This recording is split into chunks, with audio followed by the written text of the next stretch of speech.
মোৰ এটা কথা ক'বলৈ মন গ'ল। ফেচবুক পেজলৈ সকলোকে নমস্কাৰ জনাইছোঁ, কমৰেডছটো।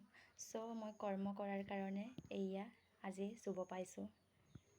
মই যে ৰাতিপুৱা গুড মৰ্ণিং বুলি আপোনালোকক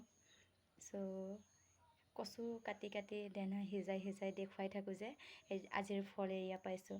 নিজৰ কৰ্ম কৰি থাকিলে এদিনলৈ এদিন সফল হয়, ভগৱানেও চাই শক্তি দিয়ে। গাইছ, এইটো কাৰণে লোকৰ হাতলৈ চাব নালাগে। এইটোৱে ক'ব বিচাৰিছোঁ, মই পইচাটো যে পাইছোঁ বুলি আপোনালোকক জনাই দিয়া নাই, মানে দেখুওৱা নাই। নিজৰ কৰ্ম কৰিব লাগে, লোকৰ হাতলৈ চাব নালাগে। যিমান পাৰে নিজে চেষ্টা কৰি যাব লাগে কামখিনিলৈ, তেতিয়া নিশ্চয় মানে এটা সময়ত ভাল ফল পোৱা যায়। আৰু সেই সৰুৰ পৰা পোৱালি এটা গাহৰি মই হাদিয়াকৈ পুহিছিলোঁ।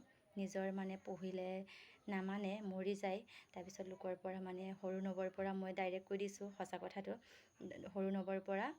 সৰুৰ পৰা মানে পুহি ডাঙৰ হৈ এতিয়া পোৱালি দিলে। পোৱালিৰ পৰা এয়া মই চুব পাইছোঁ। এইটো কাৰণে মই কচু কাটি ধুনীয়াকৈ নিজৰ হাতেৰে ইনকাম মানে কিবা এটা এনেকৈ চুব পৰাটো মানে ভাল লাগে মনটো। লোকৰ হাতৰ পৰা লোৱাটোও বেলেগ, নিজে মানে কষ্ট কৰি এনেকৈ পোৱাটোও বেলেগ। এইটো কাৰণে আপোনালোকক ক'বলৈ গৈছোঁ, আপোনালোকেও হাৰ নামানিব, নিজৰ কৰ্ম কৰি যাব, তেতিয়া নিশ্চয় এনেকৈ ভাল ফল পায়।